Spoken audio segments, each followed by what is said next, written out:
I was looking at some microphones. There were some nice ones on Amazon. They're actually, like the ones Johnny and I have, I bought were kind of pricey, but there's actually, they have a lot of them now that are available that are just not bad. I actually gave Johnny a better one. Oh, hey. He's got the Yeti, I believe, right? That's a Yeti, right? Yeah. Yours looks cooler though with the light in it. That's the reason why I wanted it. It was cooler.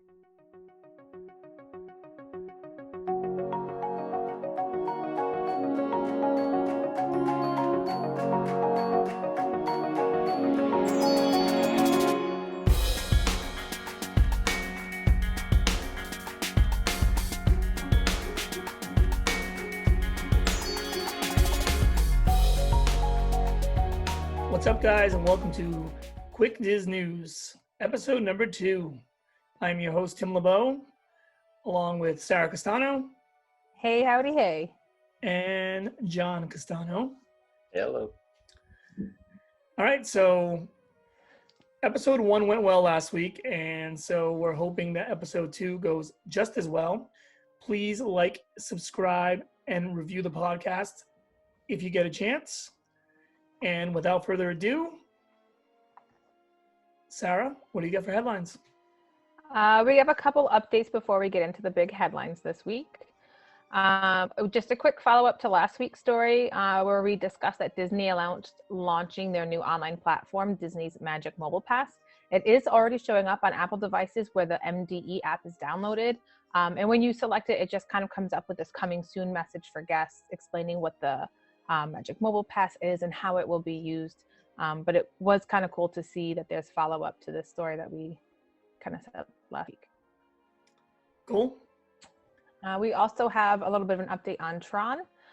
Progress is being made toward the completion of that outer canopy of the light cycle run.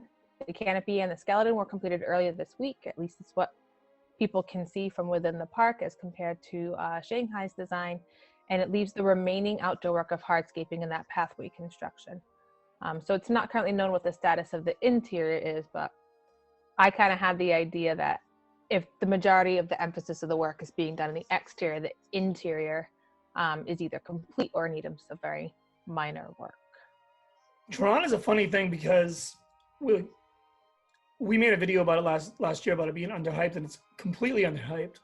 Once in a while you get an update like this, but it just, I don't know, continues to be built is all I can say about it. But at the same time, it's going to be a game changer when it opens. There's like almost no doubt about it, right? And it's probably going to make Space Mountain maybe feel not so great anymore. Inadequate. Inadequate's a good word, I guess. Yeah. I don't know if it will do that. I mean, Space Mountain's kind of a thing unto itself, but we'll see. But it'll definitely gobble up some crowds in Tomorrowland, which really needs it, considering it really only has Space Mountain as the type of attraction that is even sought out. But yeah, I mean, not much else to say about it. I'm excited for it, and I'm glad to see the canopy. I mean, I guess once the canopy is built and it kind of becomes part of the skyline, if you will, maybe people will get a little more excited. And I'm hoping, I just kind of thought too, I'm hoping that with this outside, the canopy, maybe they're pushing the outside to get the train back up and running too, because that's been closed for over a year right now too. So hopefully they can get the outside done and then get that track rerouted or whatever they're gonna do and get that back going. Yeah, there needs to be a little bit of haste to get the train up, I feel like, especially for the 50th. Yeah. And I know a lot of people don't think of the train maybe off the top of their head, but there's just something about the flow of the park when that thing's operating, and so yeah, you hear the whistle in the background. It's just it's the whole vibe of it. Yeah, it provides an ambiance. So to truly commemorate the 50th anniversary of the opening of the Florida theme parks, and in partnership with Make-A-Wish Foundation, Disney revealed the design to be used on their first ever Walt Disney World Resort specialty license plate for Floridian residents. It has the iridescent castle on a dark blue background with a very modern 50 across the front of the castle.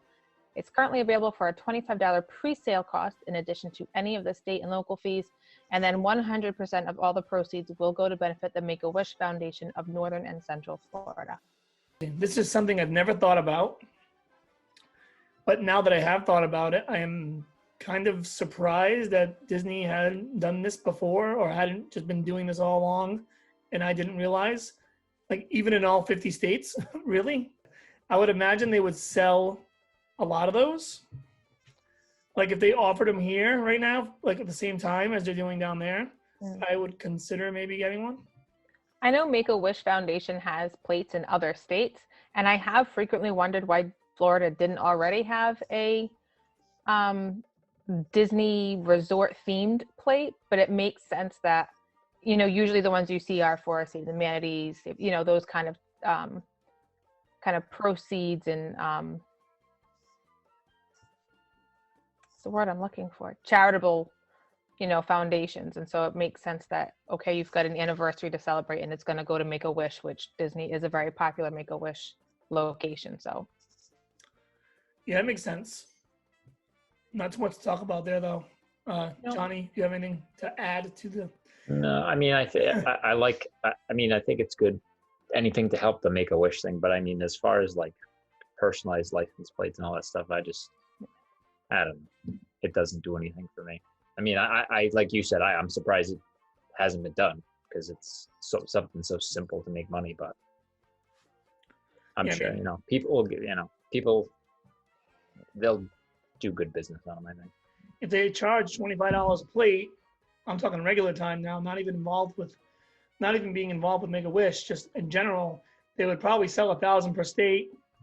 And there's 50,000 plates times 25. I mean, you would think they'd explore this avenue, or maybe this is now them going forward going to be exploring this avenue. I don't know. all right, one of our bigger stories, the facial recognition software. In a continued move toward touchless options for entry and movement throughout the parks, Disney began testing a new completely optional facial recognition software procedure in order to enter the parks. So far, it's just at the Magic Kingdom, and they started this past Monday. So for a limited time, and if guests so choose, they can enter the designated testing line where they need to remove any hats, visors, or sunglasses and keep their face masks on. Guests will hold their valid park admission, card, Magic Band, or the soon-to-be mobile Magic Mobile, at the appointed access point where a camera will then capture your likeness and convert your image to a very unique number associated with your ticket. According to Disney's website, guests who agree to entry process are asked that if they do leave and re-enter the park, that they use the very same designated entry point in order to help them better understand the software. They do include on the website, there is a disclaimer that says that they will protect your personal information, but they do remind guests that no security system is perfect or impenetrable. And then they assured those that do select this process that any images and associated identifying numbers will be discarded within 30 days after the trial concludes, and it will not be sold to any third parties. There's no way to like this, right? I mean, it's ridiculous. You knew it was coming, but.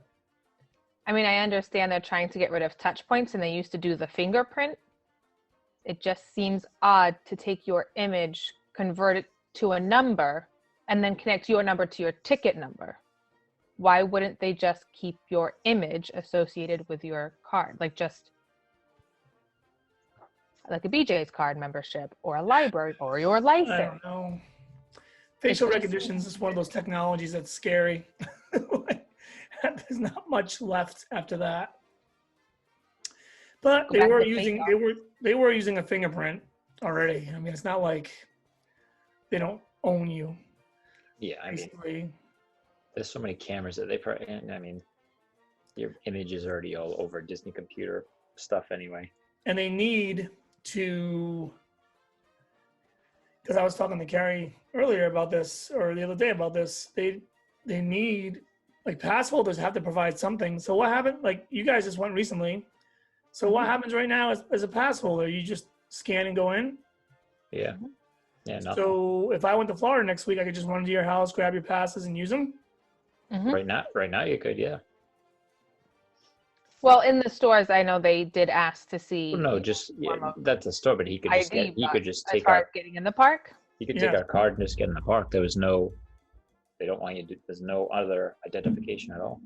So I wonder how many people are swinging $50 profits and stuff on that down in Florida. Which is another reason why they're probably not selling annual passes right now, just to kind of put a halt on, anything like that. Because they're probably not going to do touch points for probably at least the remainder of 2021. So. Well, and if this facial thing goes through, they'll just get rid of the touch points. They'll just use that. Well, yeah, but I mean, it's probably not going to be ready. I mean, they're going to test it, or they are testing it, whatever it is. But it's going to be, I guess, a while. Yeah, who knows? And I mean, that system's going to get hacked sooner or later. They put the warning on there. No system is quite perfect in that, which means someday you're going to be getting an email prepare yourself that somebody owns your house now. But it's anything, I guess. I don't know. And how else are they going to use it? I guess they're going to use. I just find it odd that they're converting your image to a number. I'm not entirely sure what the thought process is with, unless it's binary. Couldn't tell you. Who knows? To me, when a company like Disney or any company as big as Disney offers or uses a facial recognition, for example, they make it seem like, we're going to do this for the betterment of this, this, and this. But the reality of it is they are going to do that, but they're also going to take every piece of other information they can get with it because we're allowing them to. Right. And God knows what they'll do with that. I mean, I'm sure it's not going to be too crazy, but it could be something annoying. Who knows? I don't know. I'm not a big fan, but I also knew it was coming, kind of. Yeah. I know what's next. They're going to be swabbing us at the gates for DNA. Be pretty gross. And then we do have some pretty big news that just kind of came to light today. Disneyland petitions Anaheim to rezone their existing property in Anaheim, calling it Project Disneyland Forward.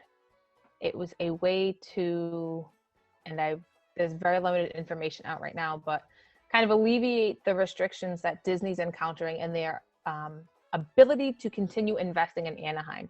So basically, they're asking the city of Anaheim and the surrounding communities to update their existing zoning permits in order to build this more integrated experience that theme park visitors are seeking throughout their existing properties in Anaheim. So on the website, there is a site that Disney put out, kind of just putting out into the universe the information that's being presented to the city, making it very clear that they are not seeking any public funding toward this project. They're not seeking any additional square footage or any additional hotel rooms beyond what is currently approved or allowed.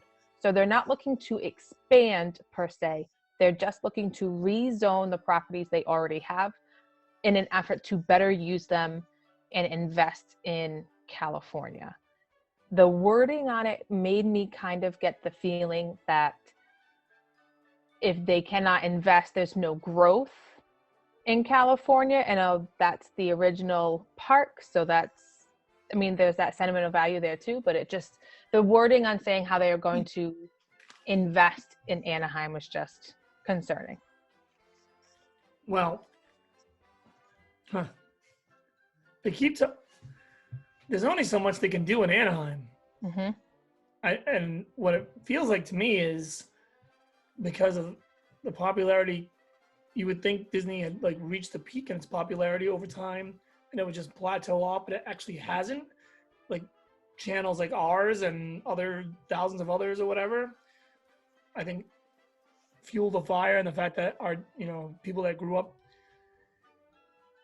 one generation, the next generation got a little richer than the following generation, so on and so forth. So our generation, our parents were decently wealthy compared to the past generation, and then so on and so forth. Now here we are, our kids will never even probably know not being comfortable. So we're able to just go, and people go, as you know, in droves. So I think they feel like they want to get to somewhat of an, I mean, they're not going to get to where they are in Florida, but they want something like that. They want a destination. I'm not sure it's a destination yet, per se. I mean, I guess it is, but you know what I mean. Yeah, because it's not that world like Florida is, where you can just go. You could go to Disney World for 10 days and go, but there it's just kind of, you have the 2 parks, and then it's not big enough. Yeah, and then you can just go to Universal or something. There's too much in around. They don't know that, that bubble everybody talks about. So the thing that the problem is, they're going to rezone, fine. Where else? There's nowhere else to go without getting people to sell things. And from what I read, it said it was going to take over at least a park. It looked like I said one of the parking. It was I don't know what that. It was one of the parking lots for the park and one of the parking lots for downtown Disney. And then it said something about how they could always go, that they have the ability to go up in the other parking lots, making more parking structures. Yeah. And that I don't think that has to be like approved. They can just do that in general anyway if they wanted to now. But to ever build more park, they would need more land. And I feel like, and I'm going to use a Photoshop analogy because I'm learning it right now. It's like Walt Disney made Disneyland in his first effort and was like, okay, that's kind of what I want to do, but I haven't refined it yet. And then he bought Florida property, and that's when he was going to really do what he wanted to do. And of course, he passed away, but they finished it for him. And Disneyland is still there, but I mean, it's not really. I don't know if it can be salvaged. It doesn't need to be salvaged. It's fine, but I don't know if it's going to ever be able to be much more than what it already is. There's always a first draft before you get it how you want it, and there's just so much room for improvement, but they just don't have the space. The article was saying Disney does have the developmental rights and the desire to continue investing in Anaheim. They keep using that phrase. And it's saying the space to develop is severely limited. So they're saying without broadening the uses allowed within each district, or then demolishing and replacing beloved and classic attractions, there's just no future investment possible. So I think they're trying to take the city by a financial point and say, look, we're finally open after a year of closure. We want to bring money back into our company. We want to bring money back into the city, and we're willing to invest that money for the city, but you need to kind of, it's a give. They need to kind of come to an agreement there on what they're able to do. So they're going to use COVID as leverage, kind of, sort of, which lots of people, and I'm not getting political, lots of people do think that Newsom didn't do the greatest job. Yeah. So maybe he's going to, and maybe that's right. I don't live there. So maybe he'll get what he deserves from Disney. I don't know. I mean, either way, it's a win-win, because even if they use it for leverage, what they're going to do is going to be better for the city.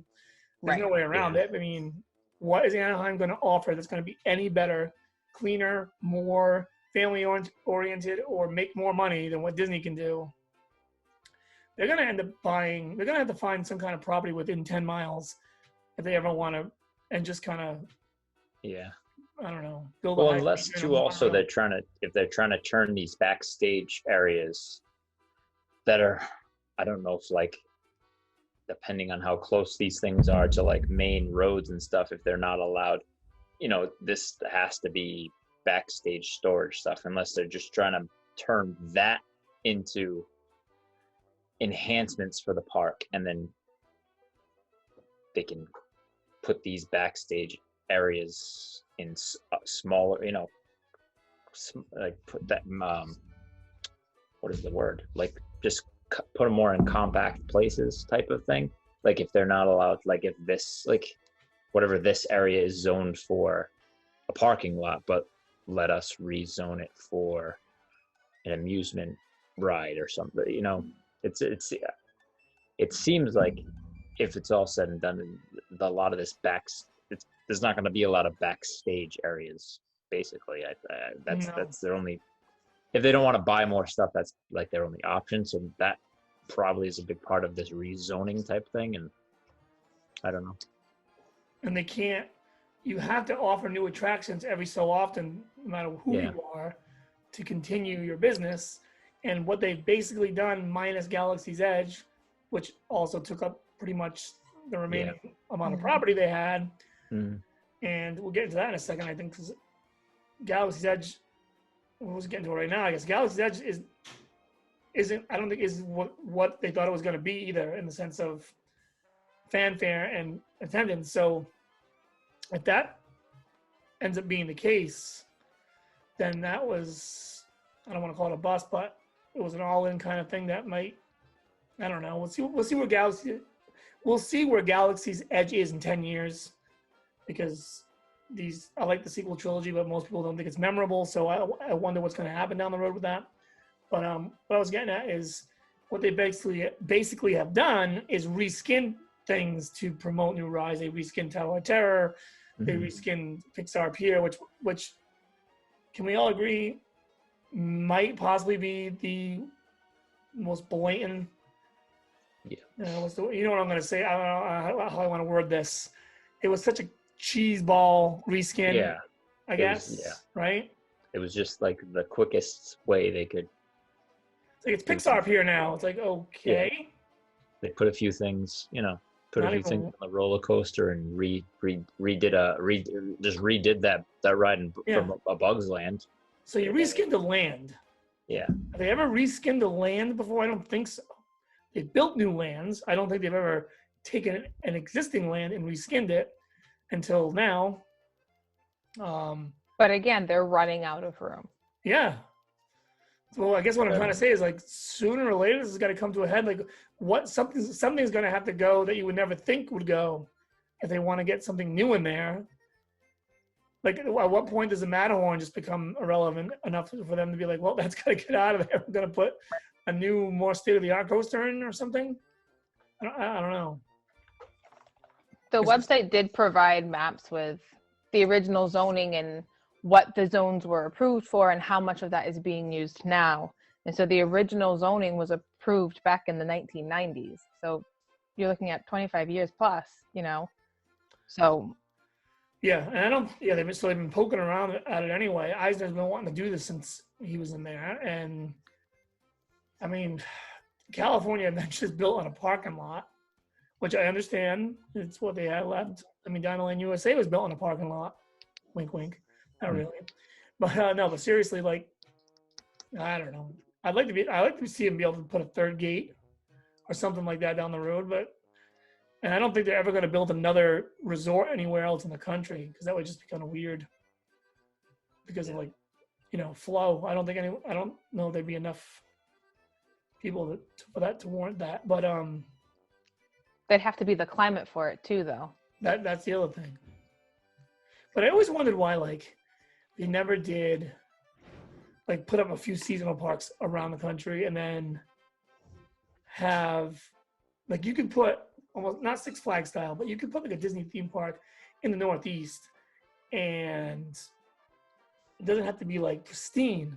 When I mean pristine, it doesn't have to be like the level of Magic Kingdom, but maybe you can throw enough money to build one or two of the big attractions, throw a couple other original, not so expensive attractions in, and have all the dining options and theming, and get people to want to go there, I would think. Or even throw in New Hampshire and have a ski resort, and in the summer, I mean. Open the park piece. Put a golf course, a ski resort, yeah. Well, Disney compound. Yeah, even basically. Like this, all the Great Wolf Lodges type thing. Most of that's all that's inside. So. Yeah, have you ever been to one of those? No. So we went once, and all I could think about when I was there was, if Disney did this, they would make a fortune. Yeah. You would think. At the same time, I wonder if they feel like their revenue at the big parks are going to go down if people will kind of get their, like, maybe the three of us wouldn't go as often if we got a little taste here and there of the local. Yeah. So maybe it's not a good idea. I don't know. I think enough people around the country have these small or smaller amusement parks and Six Flags and all of those, and we still go back to Disney. True, but how about the people that go once in a lifetime, that want to go more, that just can't? I mean, I hate to say it, but probably can't afford it or have too many kids or whatever it is. But if it's once in a lifetime, are you willing to spend more because it's not going to happen again? Oh, you know, I think they do. You can almost see them when you're there. You can almost see the people that you're like, that's probably their only trip ever here. And they seem to be like really taking it all in, which is good for them. But I mean, I don't know. I go there enough where I see some things people are doing, and I'm like, I'm not spending that. Yeah. Like, I'll be back next year, or I'll be back 6 months from now, whatever it is. Because I think spending that kind of money is absolutely foolish. If you're going to be someone that goes to the park a lot anyway. Right. I think I always buy a t-shirt or two, especially when I have the annual pass discount. But it's just hard to, like, every time I go into the gift shop for Haunted Mansion, I always say, like, this is it, I'm getting something today because I love this place and I want to do that. And then I always find my way out the other side with nothing in my hand. Nothing in your hand. Yeah. And then I always, oh, go ahead. I say they always have really cool stuff in there too. Oh, absolutely. And they have, and I always tell Aria, the rule with Aria is, and it hasn't backfired yet anyway, is we go a lot. So we'll let you get one souvenir trip at the end of the trip. And there is actually a disclaimer that she doesn't know about, in that if she picks something obnoxious, I obviously wouldn't get, like, I wouldn't buy her that scale model of the castle. But for some reason or another, she always just grabs something that ends up being like $20, $15. And I'm like, no problem. There you go. Take it. No big deal. Well, that last trip that you guys came with us on, we had gone through Galaxy's Edge, and she wanted that creature. She was like obsessed with it. And I was like, I'll take a picture and I'll give it to Daddy. Oh, good. Oh, good. It's like, okay. So I promised to get it for her. And I used the word promise, which is a big deal. Oh.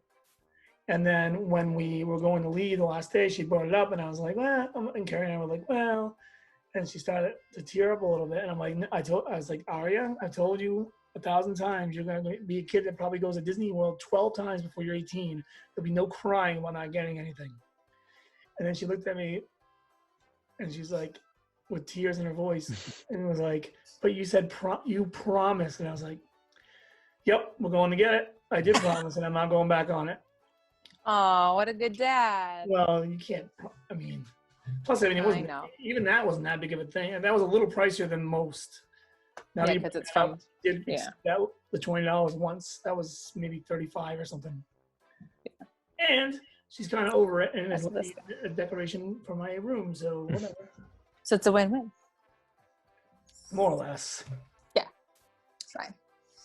Anyway, yeah, so not to be repetitive, but Disneyland expanding, or whatever they want to call it. Rezoning, and what is it? Moving forward? Is that the name of the initiative? Disneyland Forward. Disneyland Forward. Okay. Isn't it called enhancements? Park enhancements. Oh wait, integrated experiences. Yeah, but throughout their existing properties. They were saying don't count it as a third gate, count it as enhancements. Isn't that what it said? Something like that. Yeah. So looking at the maps, and I know I kind of brought this up the other day, was how they're using what the zoning was approved for, and like what each zone, how much of each zone, what it was originally agreed on, and what they were using it for, like in 1990.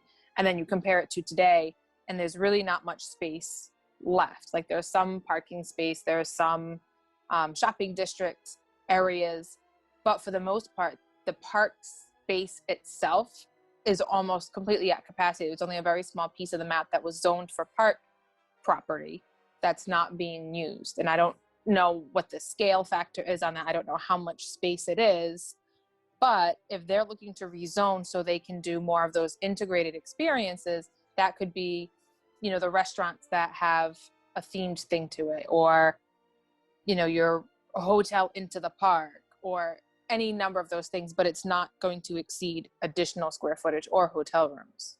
I don't know.